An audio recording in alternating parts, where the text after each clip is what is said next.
Hello बच्चों, SC children academy की online classes में आपका स्वागत है। आज हम मृदा जीवांश पदार्थ के बारे में पढ़ेंगे। एग्रीकल्चर केमिस्ट्री के अंदर ये हमारा सेकंड लेसन स्टार्ट हुआ है। इससे पहले हम लोग मृदा के बारे में पढ़ चुके हैं। मृदा का निर्माण, उसका संरचना और उसके निर्माण को प्रभावित करने वाले कारक, चट्टानें, खनिज, ये चीजें हम लोग पिछले वीडियो के अंदर हम लोग पढ़ चुके हैं मृदा के अंदर। आज से हम नया लेसन स्टार्ट कर रहे हैं, मृदा जीवांश पदार्थ। तो मृदा जीवांश पदार्थ क्या होते हैं? जैसा कि नाम से अपने को पता चल रहा है कि मृदा का मतलब तो मृदा ही है, लेकिन उसके अंदर जो जीवांश होता है, जीवों का अंश जो है, उससे संबंधित बातें जो है वो हम इस पाठ के अंदर पढ़ेंगे कि मृदा के अंदर जो जीवांश पदार्थ है वो क्या है, संरचना क्या है, किस किस चीजों से मिलकर वो बनता है, ये सारी बातें हम इस पाठ के अंदर पढ़ेंगे। तो देखिए, मृदा जीवांश की बात करें तो मृदा जीवांश के अंदर आपको पता होगा कि एक बड़ा ही इंपॉर्टेंट नाम आता है ह्यूमस। ह्यूमस, ठीक है। ह्यूमस क्या होता है? सारे जानते हैं कि मृदा में उपस्थित जीवित पदार्थों के या जीवित जीवों के सड़े गले अंश को क्या कहा जाता है? ह्यूमस कहा जाता है।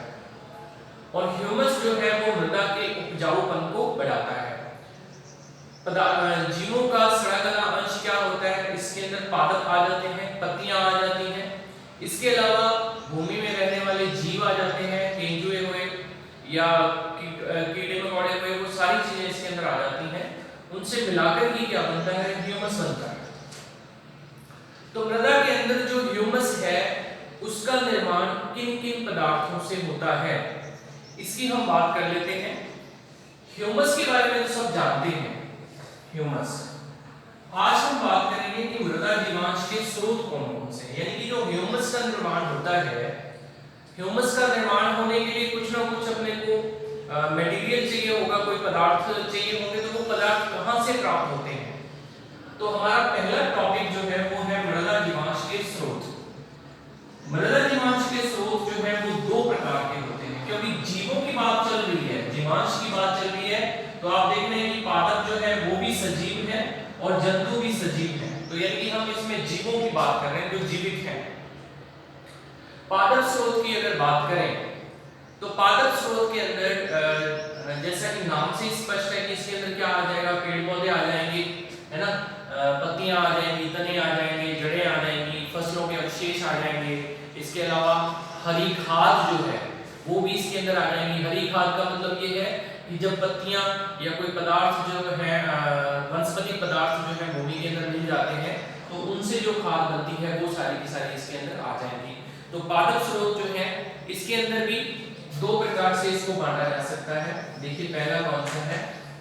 पेड़ पौधों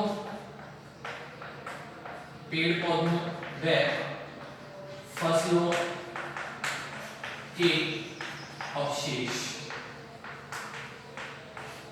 ठीक है, पेड़ पौधों और फसलों के अवशेष। तो जैसा कि हम जानते हैं, पेड़ पौधे जो हैं या फसलें जो कि भूमि के अंदर उगाई जाती हैं, तो उनकी जो पत्तियां होती हैं वो नीचे गिरती हैं और वो मृदा के अंदर मिलती हैं। उन पेड़ पौधों के पादप के भागों, तना, जड़, पत्तियां, फल, फूल, उन सब से, और फसलों के जो भाग हैं उन सब से क्या होता है? जब वो अपघटित होते हैं भूमि के अंदर, तो उनसे क्या निर्माण होता है? ह्यूमस का निर्माण होता है या जीवांश का निर्माण होता है। तो पादप स्रोत जो है उसके अंदर अगर हम पहले स्रोत की बात करें तो पेड़ पौधे इसका स्रोत है और फसलें जो हैं वो इसका स्रोत है, जहां से वो अवशेष हमें प्राप्त होते हैं जो कि ह्यूमस के निर्माण के लिए उत्तरदायी होते हैं। दूसरी अगर बात करें तो दूसरा इसके अंदर टॉपिक आता है हरी खाद। हरी खाद, अब जो हरी खाद है वो भी वास्तव में पादपों से ही प्राप्त होती है। ठीक है, यहां पर हरी खाद का मतलब ये नहीं लेना चाहिए कि जो गोबर है या जैविक खाद है, वो नहीं है। हरी खाद जो है वास्तव में पादपों से ही प्राप्त होती है। इसके अंदर जैसे हम सनई, ढैंचा, मूंग, ठीक है, सनई, धैंचा, मूंग, ये सारी चीजें जो है, ये चीजें जो हरी फसलें हैं, ये क्या इनकी पत्तियां जो है वो भूमि के अंदर मिलकर ह्यूमस के निर्माण के लिए जो है वो स्रोत जो है वो स्रोत का कार्य करते हैं। तो पादप स्रोत के अंदर ये दो चीजें आ जाती हैं। फिर हम बात करते हैं जैविक स्रोतों के बारे में। तो जंतु स्रोत जो है नेचुरली अपने को सबको पता है कि भूमि के अंदर रहने वाले जितने भी जीव हैं वो सारे के सारे जीव जो हैं वो जंतु स्रोत का कार्य करते हैं। जैसे इसके अंदर देखिए कि कीड़े मकोड़े,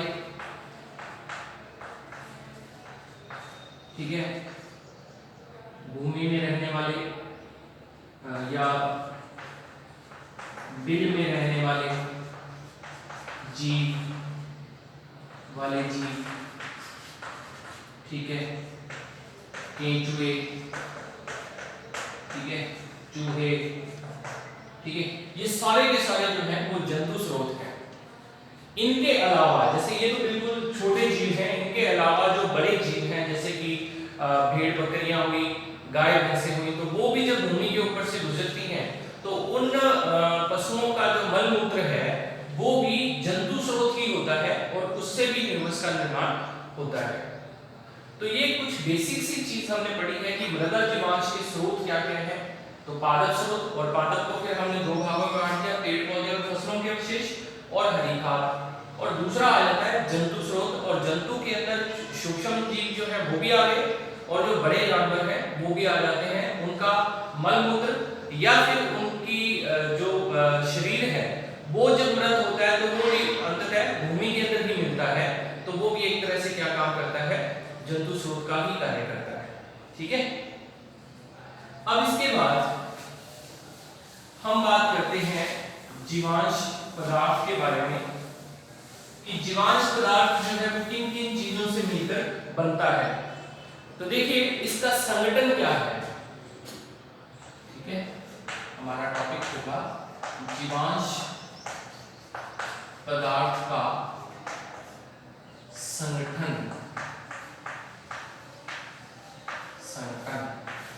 ठीक है, किन किन चीजों से मिलकर बनता है। तो देखिए अगर हम जीवांश पदार्थ की बात करें तो उसमें सबसे अधिक मात्रा जो है वो पेड़ पौधों की पत्तियों की और या फिर पादप स्रोत जो है उनकी मात्रा पाई जाती है। जीवांश पदार्थ के अंदर 90% से अधिक कार्बन, हाइड्रोजन और ऑक्सीजन होती है। जैसे कि हम जानते हैं कि वैसे भी जो जंतुओं का डीएनए है उसमें कार्बन, हाइड्रोजन, ऑक्सीजन और नाइट्रोजन होती है। तो कार्बन, हाइड्रोजन, ऑक्सीजन और नाइट्रोजन जो है कार्बन, हाइड्रोजन और ऑक्सीजन, नाइट्रोजन इसमें नहीं है, 90% भाग बना देती है इसका जीवों के स्रोत का, जो कि भूमि के अंदर पाया जाता है। इसके अलावा nitrogen, phosphorus, calcium, magnesium, iron, aluminium, ये सारी धातुएं जो हैं वो भी अल्प मात्रा के अंदर भूमि में उपस्थित रहती हैं। तो ये जो है वो चीजें इसके अंदर पाई जाती हैं। अब क्योंकि हमने इसके अंदर रासायनिक तत्वों की हम बात कर रहे हैं, carbon, hydrogen, oxygen, nitrogen, calcium, magnesium की बात कर रहे हैं, तो अपने इनको क्या करेंगे, अब दो भागों में बांटेंगे, कार्बनिक में और अकार्बनिक में। यानी कि अगर मैं रासायनिक तत्वों की बात करूं तो भूमि में पाए जाने वाले रासायनिक तत्व जो है वो दो प्रकार के होते हैं, एक होते हैं कार्बनिक और एक होते हैं अकार्बनिक। तो आगे इनको हम बात करते हैं कि देखिए अगर हम जीवांश पदार्थ को इसको वर्गीकरण करें जीवांश पदार्थ का, तो इसका वर्गीकरण जो है वो दो भागों में किया जा सकता है। देखिए कौन कौन से, एक तो कौन से होंगे, कार्बनिक पदार्थ, और दूसरे कौन से होंगे, अकार्बनिक पदार्थ। अकार्बनिक पदार्थ यानी कि दो प्रकार के होंगे, कार्बनिक और अकार्बनिक। तो कार्बनिक और अकार्बनिक के बारे में अपन को बेसिक बातें तो पता है कि कार्बनिक पदार्थ वो होंगे जिसमें कार्बन जो है वो मुख्य संगठक होता है, उसका कार्बन की मात्रा सर्वाधिक होती है। या फिर वो कार्बन जो है वो ही उसका जो है वो मुख्य घटक होता है। अकार्बनिक के अंदर कार्बन जो है वो अनुपस्थित होता है, ऐसा हम कह सकते हैं। तो देखिए जो कार्बनिक यौगिक हैं उनको फिर दो भागों में बांटा जा सकता है। कौन कौन से? दो भागों में बांटा जा सकता है। एक तो होते हैं नाइट्रोजन युक्त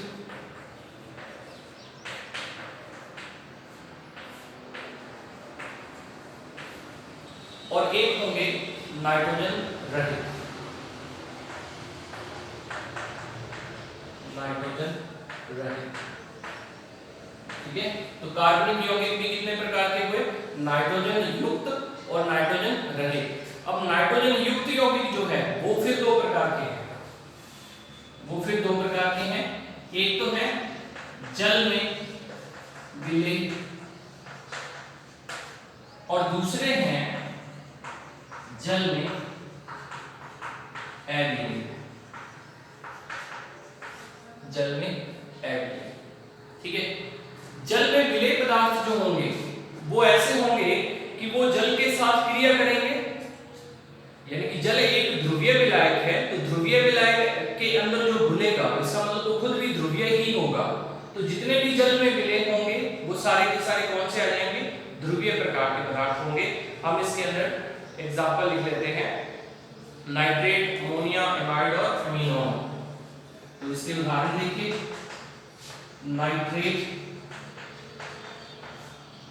ठीक है, और अमोनिया से बने यौगिक, अमोनिया के यौगिक। फिर इसके अलावा आ जाएगा इसमें एमाइड,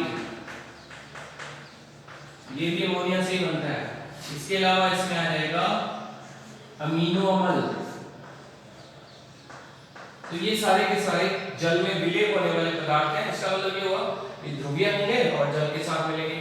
अगर फिर भी मिल रहे हैं, ध्रुवीय नहीं है, तो इसका मतलब जल के साथ हाइड्रोजन बंध बना रहे हैं। फिर जल में अविलय पदार्थों की बात करते हैं। तो जल में अविलय पदार्थ के अंदर आ जाएगा प्रोटीन्स,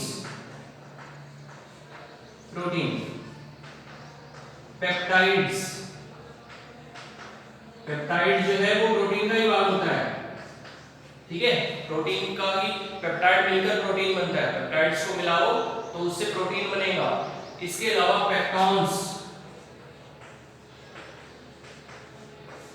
ये सारे पदार्थ जो हैं वो क्या हैं? नाइट्रोजन युक्त पदार्थ हैं, जो कि दो प्रकार के होते हैं, जल में विलय और जल में अविलय। कार्बनिक पदार्थों के अंदर इनकी गिनती होती है। फिर हम बात करते हैं नाइट्रोजन रहित पदार्थ। नाइट्रोजन रहित पदार्थ जिनके अंदर नाइट्रोजन अनुपस्थित होती है, लेकिन फिर भी वो जीवांश पदार्थ का निर्माण करते हैं। तो नाइट्रोजन रहित पदार्थ जो हैं उनको फिर हम तीन भागों में बांटेंगे। मैं अभी बता देता हूं आपको, ये आपने अगर नोट कर लिया होगा तो मैं इसको एक बार मिटा देता हूं यहां से, ठीक है। तो नाइट्रोजन रहित पदार्थ जो हैं वो फिर तीन प्रकार के हैं। तीन प्रकार के कौन कौन से हैं? पहला है कार्बोहाइड्रेट। तो कार्बोहाइड्रेट का भैया मतलब ये है कि इसके अंदर नाइट्रोजन क्या होती है? अनुपस्थित होती है, कार्बोहाइड्रेट्स, ठीक है। फिर उसके बाद में आ जाता है ईथर, ईथर, और फिर उसके बाद में आ जाता है लिग्निन, लिग्निन। तीन ये ऐसे पदार्थ हैं जिनमें नाइट्रोजन एब्सेंट होगी, लेकिन ये जीवांश पदार्थ का भाग बनाते हैं और हैं ये सारे के सारे कार्बनिक हैं। तो इसके अंदर देखिए कार्बोहाइड्रेट्स के अंदर अगर मैं बात करूं तो इसमें ग्लूकोज आ जाएगी, ग्लूकोज। सेलुलोज आ जाएगा, सेलुलोज। सेलुलोज के अलावा इसके अंदर आ जाएगा, कार्बोहाइड्रेट के अंदर स्टार्च भी आ जाती है, स्टार्च, ठीक है, स्टार्च, ठीक। Glucose, cellulose, starch, fructose, maltose, जितनी भी ओज है यानी कि जो शर्कराएं हैं वो सारी की सारी इसके अंदर आ जाती हैं कार्बोहाइड्रेट्स के अंदर, ठीक है। तो कार्बोहाइड्रेट्स जैसे कि गेहूं है, गेहूं का अगर कोई दाना भूमि में गिरता है तो वो भूमि में मिलेगा और वो दाना जो है शुद्ध रूप से क्या होता है? कार्बोहाइड्रेट होता है। ईथर में घुलने वाले, तो ईथर ईथर घुलनशील, यानी कि ईथर के अंदर घुलनशील वो पदार्थ कौन से हैं? वसा, ठीक है। और वसा के अन्य यौगिक जो है वो इसके अंदर आ जाएंगे, वसीय यौगिक, वसीय यौगिक, क्लियर है? ये इसके अंदर आएगा और इसमें ये लिखने आ जाता है।